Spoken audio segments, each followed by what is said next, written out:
This time of year brings hope and opportunity. Mm-hmm. Life springs from the grass upon which the cleats are now treading. But it also brings heartbreak. And it really does. Perhaps nothing broke more than our hearts, with the one exception of the skin on Antonio Brown's feet. Yeah. Dearest Antonio, you brought a verve for life to the city of Oakland.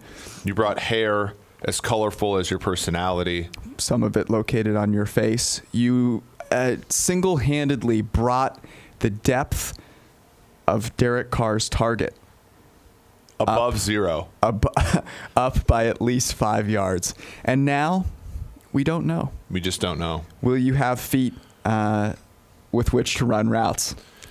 Can I do a eulogy right now? Please. For Kirk Cousins' dignity. Just when I thought, he was very woke about play action. He hasn't said anything really stupid other than referencing the spread in the games that he's lost previously. I thought I was starting to endear myself to him because last season I think he reset expectations to a normal level. And then he has to go and be Kirk Cousins and talk about the butt sweat of his new center, Garrett Bradbury, a player overdrafted by the Vikings in the first round, already coming in with expectations that are far too high. And then he's got to deal with the quarterback that is digging at him, probably literally, for something that he cannot control. So we want to R.I.P. Lay Kirk that to Cousins' rest. dignity. This is going to be a hard one for me. Nick, you came into this world with a lot of expectation because of what Joey had done in a limited time. We knew that your life might be fragile, that the core was something that we might not be able to trust for a long time, but we had hope that the brief moments we'd have with you would be spectacular. Very brief. And they were briefer than we had hoped. So Nick, maybe Joey as well. I don't know if they just do the same thing, and they'll both be out for the start of the year. Their walk is very distinct and similar. I just can only hope that he didn't get hurt being blocked by Mike McGlinchey, which would really make everything come that would full be circle like. for me. I mean, it's just so hard to be injured by somebody so much older than you. It's almost against the rules. For real, if Nick Bosa is hurt for like 8 games this season, I'm gonna be a miserable human being. Look, it was really good of the Niners to get that pass rush figured out. The only other one that is worth discussing here, and I'm not going to bore the 6 people that are still listening with a Joe Hayden eulogy, because we published an article about the Steelers being the favorite according to our simulation in that division, and then 5 minutes later Joe Hayden carted off the field. Here is the thing that I have learned this preseason that I forgot prior to this happening. Everyone gets carted off everywhere. It's if you're not on a cart, then you're not a worthwhile player. So the cart just tells you that they care. Doesn't tell you the severity of the injury, just tells you that they care. Joe Hayden apparently was walking around before he got on the cart. It's cart season. It is cart season. Yeah. So so if you want to read up about the AFC North and then the Steelers specifically, go to PFF.com. We wrote a couple articles about that because we think the Steelers are an underrated bet both in the AFC and the AFC North. Yeah, I mean, obviously the markets are probably not overreacting to Joe Hayden, but you never know. If you were to say, what are the big question marks for the Steelers, though, I do think that coverage is one of them. So the first one is obviously the offense, but I'm fairly at peace with the fact that Ben Roethlisberger will be pretty good. Juju Smith-Schuster will be pretty good. They have young talent on the in the rest of the receiving core, but if they lose guys on the back end, that's not. Yeah, they did a pretty good job this offseason. I mean, Steven Nelson was a player who I think in the Chiefs secondary that was bad as a whole. Nelson actually played pretty well last season. They brought him in to replace Artie Burns. He has sort of inside-outside flexibility. Mike Hilton's a solid slot player. So if Hayden can play, they have a pretty solid group of three corners. And then Terrell Edmonds was their first-round pick last year, probably very much overdrafted. But if he can improve, that secondary should be good. And then they have Devin Finally Bush from put Michigan. Sean Davis in the right spot. Yeah, Michigan's Devin Bush at the linebacker spot for Shazier. They have a chance to be a good enough defense where they're not putting too much pressure on Roethlisberger and the Smith-Schusters, James Connors of the world offensively. Steven Nelson, the most targeted corner in the league last year, and I think a lot of that was he was just out there on an island. So he's not the guy that you want being your number one guy, but I think, as you said, certainly a step up from the often torched Artie Burns. All right, this is something that I have to admit. I used to be pretty good at playing fantasy football. Mm-hmm. So I'm sure, like a lot of people that love football, probably like you, when you were growing up, fantasy football was starting to be a thing, and it was really awesome because you got a chance to captain your own team. You got a chance to win some money. For me, that was a lot of fun when I was younger, and it gave you a way to use all of the things that you read about and learned about and studied.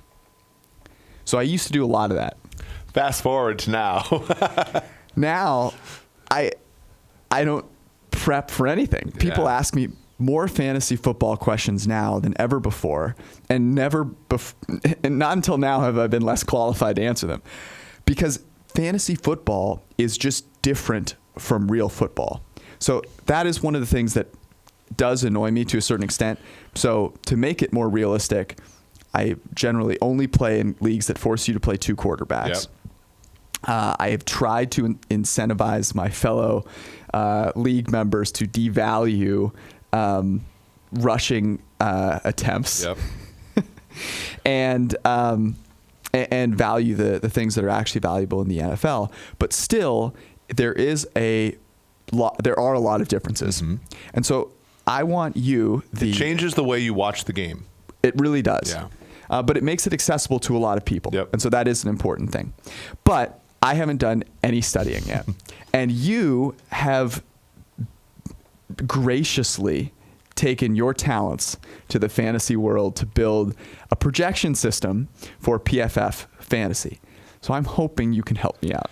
Yeah, I think, honestly, if I could tell... So the thing is, in fantasy, and our friend Josh Hermsmeyer said this on Twitter, I think, it offends our mathematical sensibilities to the sense of all of our projections are for medians, means, mm-hmm. and we do obviously give out some sense of uncertainty to the discussion, but really in DFS or league-wide, you're trying to get first place. Mm-hmm. And so having the best mean or having the best average is not a good recipe for success generally. It's a good recipe not to finish last, but it's not a great recipe to finish first. And so there's a couple things. You really do want to have an idea. You really do want to be able to find guys who are going to blow up because of variance. And we at PFF, I think, have a pretty solid idea of what some of those things are. We had our colleague Timo Riske wrote an article today about Jameis Winston and how sort of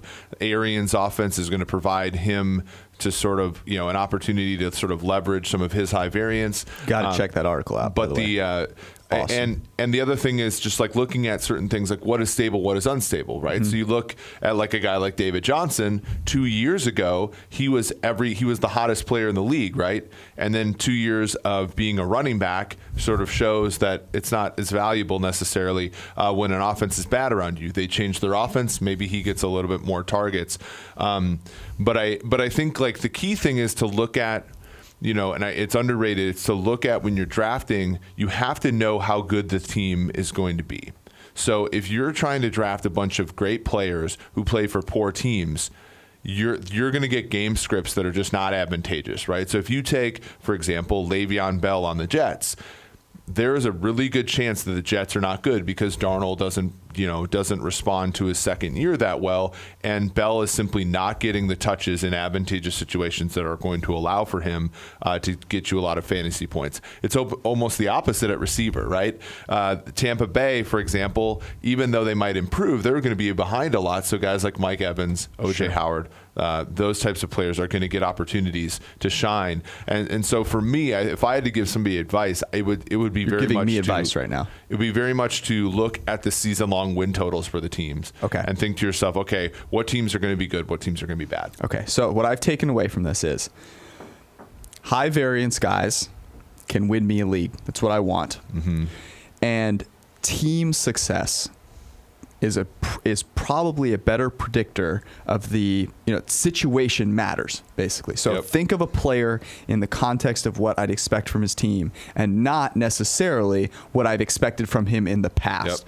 David Johnson is a great example. He was a guy actually that so I play in auction. By the way, I don't know if you agree with me. I don't really like DFS. I think it's kind of cheap and stupid, to be perfectly honest with you. So you're not playing tonight? Preseason DFS? Okay, quick aside.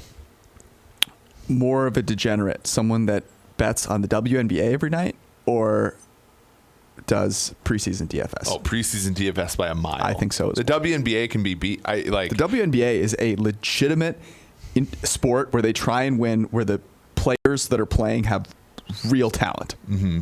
That is not said. That cannot be said about the preseason. Okay, but what I was saying was the season long. To me, there's more strategy. It's more fun. And if you have an auction league, you can actually create a salary cap structure and tie it to the real dollar value. So that's what I do in both of the leagues that I'm in, and that allows for keepers and stuff like that. So I've had David Johnson on a couple of my teams for a while, and I have ridden that downhill, and I'm hoping to ride it uphill again because he's an interesting guy where if you're playing in a league, you're playing against the other guys in there. So it's worth thinking about, are those guys woke? Yeah. Right? Do they know that David Johnson is probably going to be in a far better situation this year than he has been in the past? Well, yeah, and that's I still play in a league. It's probably my highest money buy-in league with a bunch of people from Louisiana. And when we've had an auction some years, we've not. I prefer the auction because it gives everybody at least an opportunity to have every player, whereas a draft doesn't. Yep.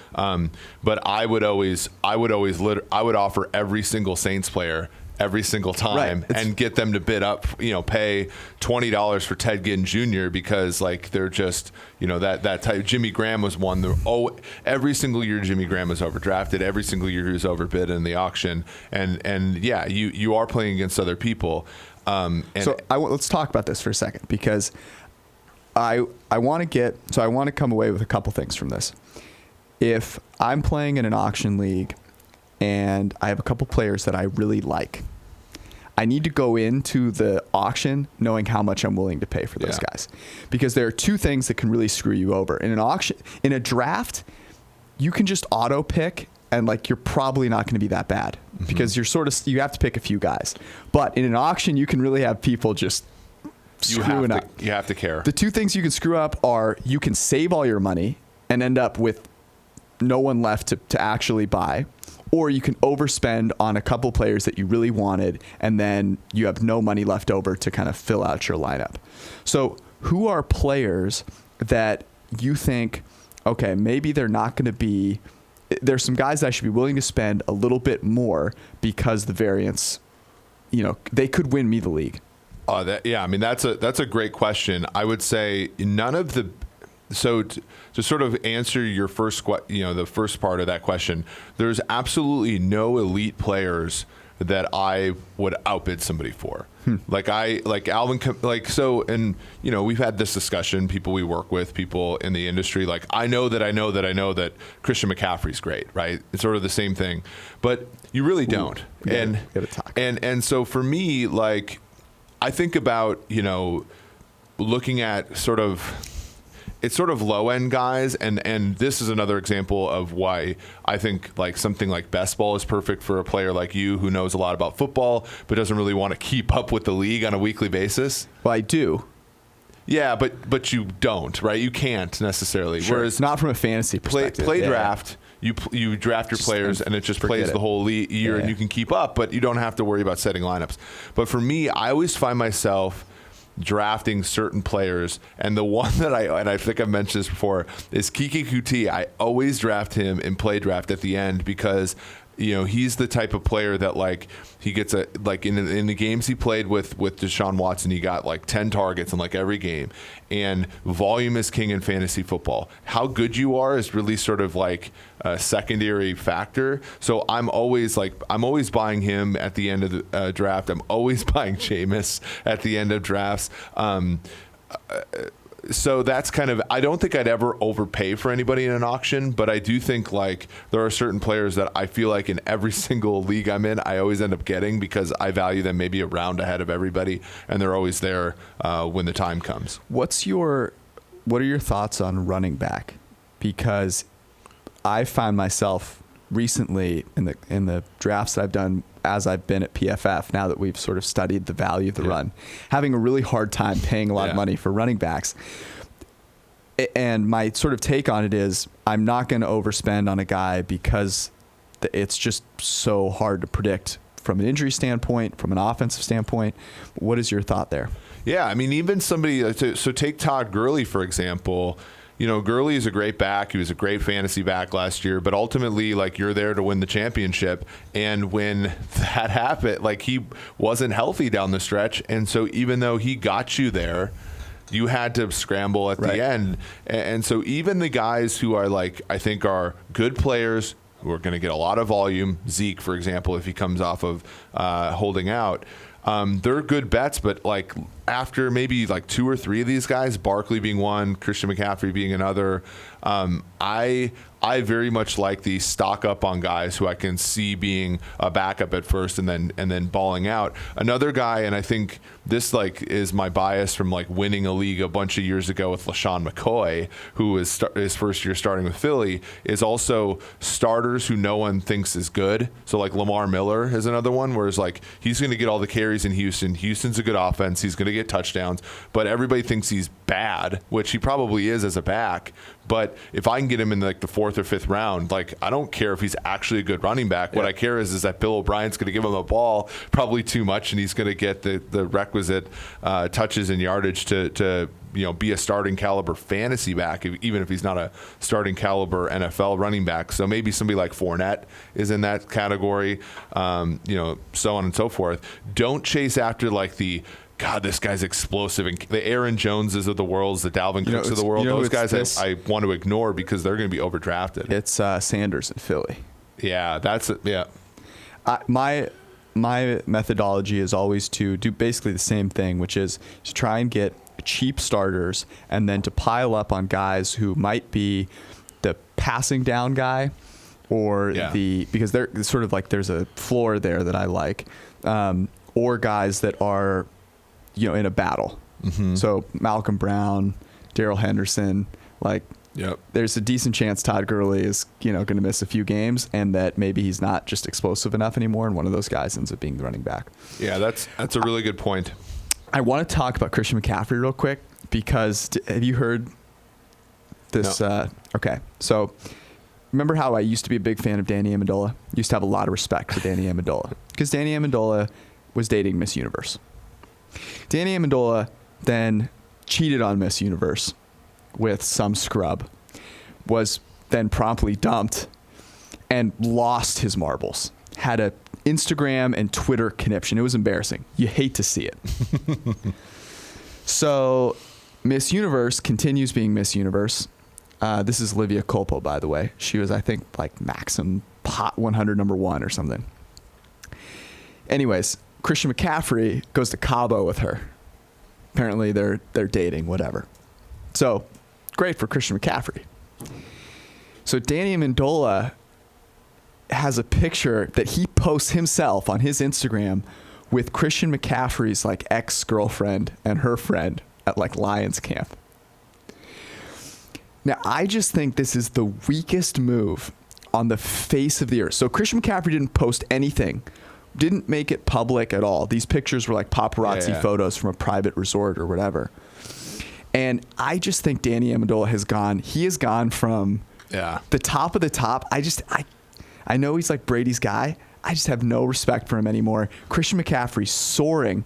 I did see a thing about him doing some music stuff that I didn't think was very good, but he's not sitting on a car with a jean jacket. But I have now Christian McCaffrey, who I loved before, has risen to the top.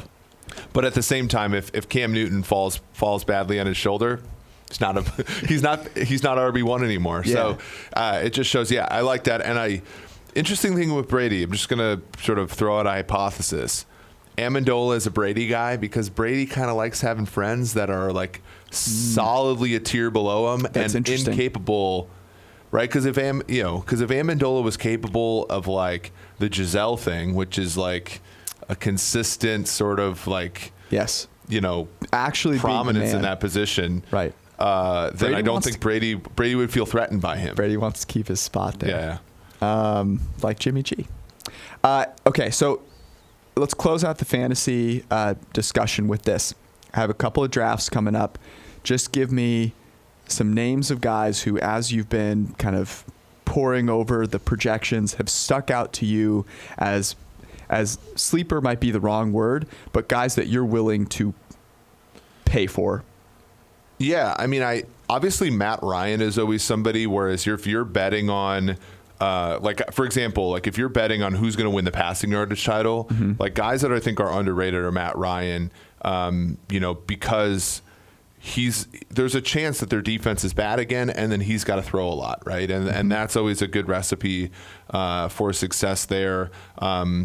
In terms of runners, I think Derrick Henry is somebody who's a little underrated right now because I think he's going to get a lot of carries, and I think, just that team might not be great, so he might not give you the type of reception and stuff that you need. But he is somebody whose projections have always surprised me. And I don't know if this is like prominent in the fantasy community, but I think Devontae Adams is like legitimately not thought of by the average football fan as a number one receiver. Interesting. But he is a top probably 10 guy that I think if you're in a league with a bunch of people who don't follow football very much, he will be undervalued, and he's very good. You can, in these play drafts, you can normally get him at the back half, the bottom half of the first round, top half of the second, which is generally a steal given that who's the other Green Bay receivers? No one. Right. So, and he's been more than capable of that. I always end up getting Keenan Allen as well. I know he's had the injury history and everything.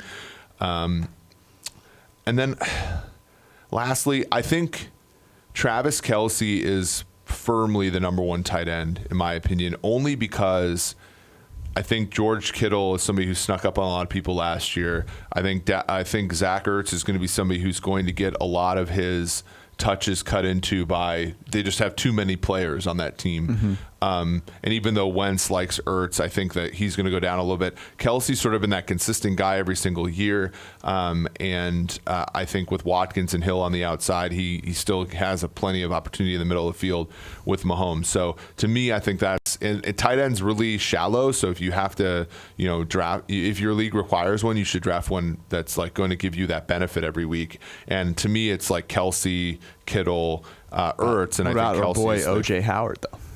Right, and that's the thing. So if you miss on one of those three, O.J. Howard's one of those in the later part of the draft that I think will help you. But just a couple of pins there. Sweet, bro. Yeah, dude. Alrighty, let's go to the L.A. Rams. Last year, Super Bowl, despite probably deserving to lose that game against the Saints. And I actually want to start there because everything you hear about the Rams this year is Todd Gurley or Jared Goff's extension. And actually, the big question mark for me with the Rams and whether they can win 10-plus games this year is Sean McVay. And I love Sean McVay. You do. But there are a couple things that I think, legitimately need to improve. They had absolutely no passing game, no quick game last year. That was something that the Chiefs everyone talks about Mahomes extending plays and making these downfield throws. They had the second most quick game pass attempts, and I think Mahomes had like a 130 passer rating on those. Those are important parts of your offense. Didn't have that. And the second thing was, despite the narrative which gets associated with just McVay being a young guy that is good looking and confident, they went for fourth downs and made smart fourth down decisions at a bottom 5 rate.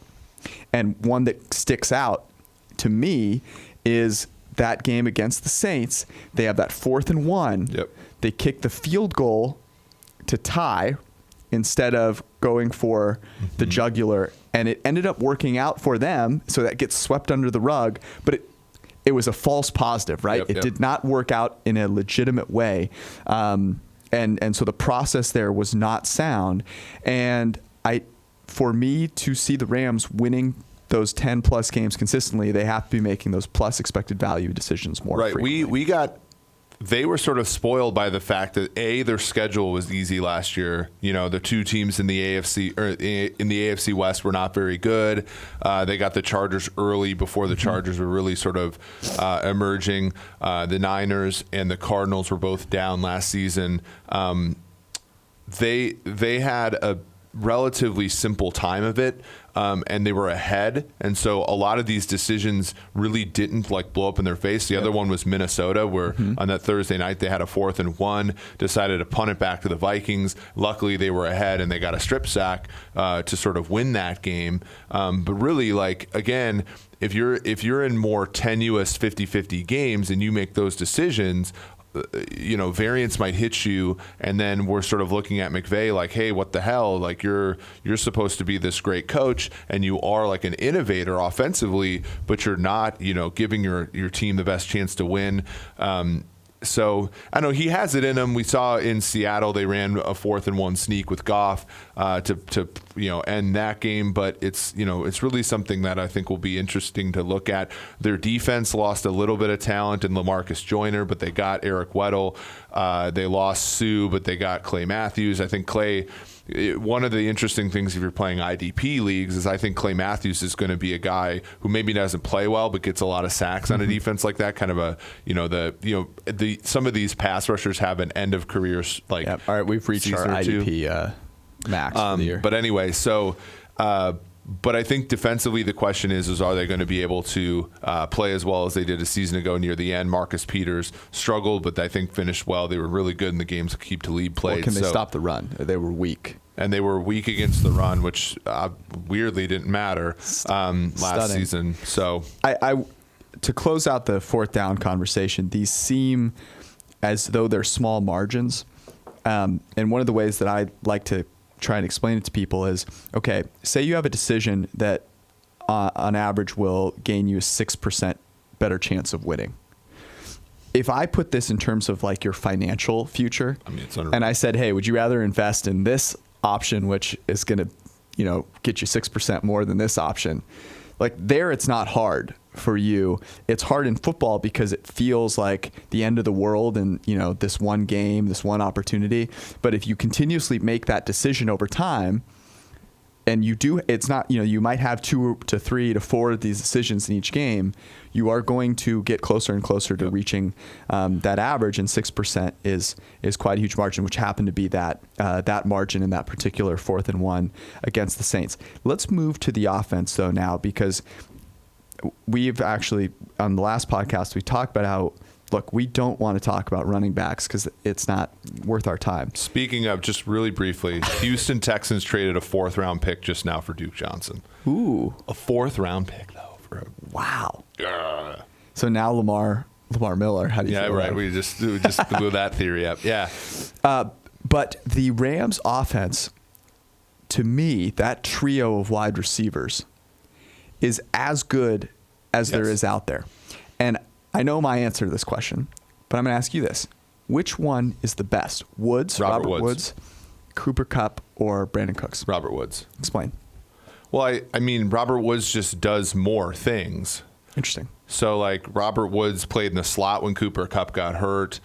He played on the outside before, whereas I think Kupp's great, don't get me wrong, but we've only seen him so far excel as a slot player. Cooks is a player that, is more of a down the field threat, certainly valuable to that offense, but not as versatile. I think I think Robert Woods is just way more solid. You know, he gets open, quite a bit, and he doesn't make negative plays nearly as much. Maybe not as Cooper Kupp. Kupp doesn't make negative plays that much either, but as much as Cooks for sure. I couldn't disagree with you more. It's Cooper Kupp, and it's not close. Without Kupp on the field, averaged 5.9 yards per pass play, which is worse than what the Raiders averaged last year. With Cooper Kupp on the field, 9.2 yards per pass play, which would have been first by 1.5 yards over the Kansas City Chiefs. Now, yeah, but does that have more to do with Josh Reynolds and Cooper Kupp, or because you basically lost two positions when you? So I'm not saying that it's just. I'm not trying to simply subtract Cooper Kupp and say that's all him. I understand that, but Cooper Kupp is the guy that, to me, gives Jared Goff confidence. And I think that's something that we've seen with Jared Goff. He has this PTSD from Jeff Fisher where he has to be confident or else there's some real trouble there. And Cooper Kupp was the guy similar to Julian Edelman. I think he's better than Julian Edelman, actually. He's more diverse, can get downfield a little bit better, that is able to adjust to play receiver like a quarterback. And Sean McVay actually has talked about that, how Cooper Kupp plays the receiver position as if he's a quarterback, and that helps Jared Goff so much. So to me, it's Cooper Kupp. I don't think it's particularly close. And him coming back, him actually getting hurt, I think was really the downfall of that Rams team. He was able to get a lot of those kind of short, shallow crossers, turn them into things, was sort of a fail-safe for Jared Goff that he clearly didn't have, and torpedoed his confidence. So I think it's Cooper Kupp. That's interesting. I sort of look, the statistics are compelling for sure. I sort of, when I watch Robert Woods play, I'm always impressed, and he's graded well for us. When you grind the tape. When I grind the tape, yeah. But I think it's a legitimately interesting conversation. The fact that we both feel strongly about different receivers tells you how strong that receiving core is. And neither of us mentioned Brandon Cooks, neither of us took Brandon Cooks, who would be a number one on a fairly high number of teams. They've got some tight ends that have a diverse skill set, right? They've got blocking tight ends, they've got receiving tight ends, and the offensive line, if that really was hidden by the effectiveness of the play action, by making it look so similar to those run plays, right? Allowing them to get a few extra tenths of a second for Jared Goff. They got exposed a little bit towards the end of the year when teams just sort of said, we've realized this. The run doesn't matter. We're just going to, come after you. It's exactly what Fangio and the Bears did. They need to continue to hold up because Jared Goff is not someone that is going to make a ton of magic happen under pressure. He's a clean pocket guy for sure. Yeah. So far he's struggled under pressure, although that's something that, generally regresses, but it's not something you want to either push. You don't want to test a guy too much. Well, I mean, just so Jared Goff has enjoyed the most time spent in a clean pocket per drop back of any quarterback. So his great play has been inflated a bit by that, right? So it's the percentage of the time you're in something also matters type of deal, right? Where I don't think that he's going to get better at playing under pressure just by being under pressure 5% more. I think really what you're just going to see is his overall play diminish, even if he's better under pressure, because even if you're better under pressure, you're still worse than you are. The base rates are still different. Yeah. You're still worse than you are from a clean pocket. Okay, let's close it out with this a little bit. If you had to take a team from their division, the NFC West, to go to the Super Bowl, would you take the Rams? Yeah. I mean, I'm intrigued. I'm enticed to take Seattle, but Seattle, the argument we made for Seattle last year is becoming less and less tenable, which is they have superstar players, right? And last season was Doug. It was Frank Clark, it was Earl Thomas, Bobby Wagner, and Russell Wilson. It's now just those two guys. And as much as I like Russell Wilson, I just think they're going to have a difficult time overcoming that coach, their offensive coordinator, and then, being brilliant there. I also think that the NFC West will be tougher on balance. So Seattle isn't going to get these cupcakes against San Francisco and Arizona anymore. And I think that LA, being a stronger team, can withstand the improvements of those two teams better than Seattle. So I do think it's LA. I don't think it's as big of a slam dunk as it was last season, though. They going over or under? Who? The Rams. 10.5. It's 10.5. I think under's a value play. Actually, 10 now. The under I'm seeing at minus 130. Right. So since we published the article, when we published the article, it was 10 and a half, I think. Yeah. and minus 120. So people are steaming the under here, probably because of Gurley. I mean, what is the reason there? That is what I immediately thought. And over 10 plus 110 is still tough because 10 wins is so hard. I think that division will be substantially better. Jimmy G obviously. Plus the first place schedule, it's just tough. Coming back from the dead, so not as much. I'm not rushing to bet the under anymore, but at 10.5, it was something that. Mm-hmm. And then there's really no value on their, division odds. I mean, maybe the it has some value, and then Super Bowl. Odds not really either. So it is really just like kind of a layoff of the Rams in terms of a betting perspective until maybe some, mid-season where we get some more data. I just think with the Rams, for a team that was so successful, there's so much we don't know. Mm-hmm.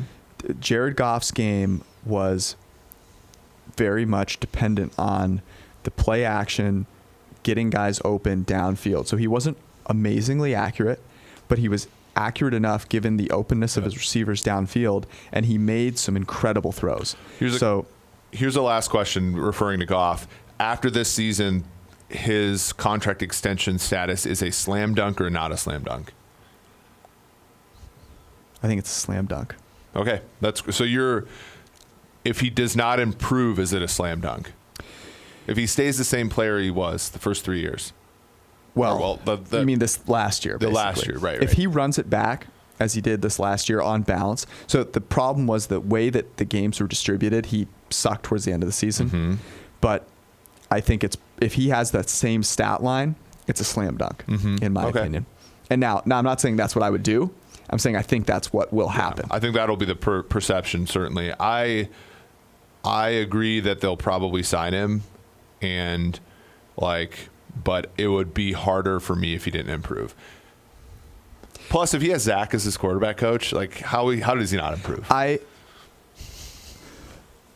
am not one of those people who I have a growth mindset. I believe that Sean McVay does as well, and I believe that they will improve in the areas that they need to improve because their decision making. He's a young coach.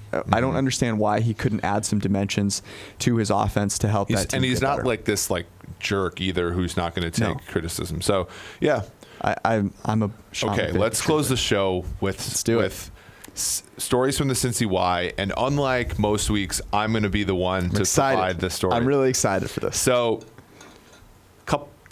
last week we played in a multiple person basketball game. Basketball game. Austin Gale, our colleague and friend. We played full court. And somebody who I refer to as the cement mixer, who a smaller guy, but kind of does the thing where he churns cement at the elbow, just spinning, trying to barrel into you. Got you pissed off a couple times. He didn't piss me off. He pissed himself off. Yeah. And then throws up garbage shots, right? So the cement mixer. We get done with this game. You don't fight anybody, so I find it as a win. And we come back, and me and Austin are playing at the Y this week, and the cement mixer's there. And, of course, Austin and I want to play 21, so we allow all comers, right? This is, So we get the cement mixer in there. And not only is the cement mixer the guy who yells line every time you shoot a three. Quick aside. Your foot is on the line probably 50% of the time when you shoot free throws on threes.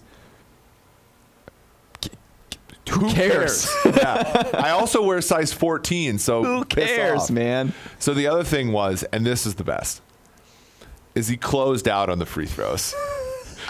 So you make a bucket, you go and shoot your free throws from the 3-point line, and he closes out.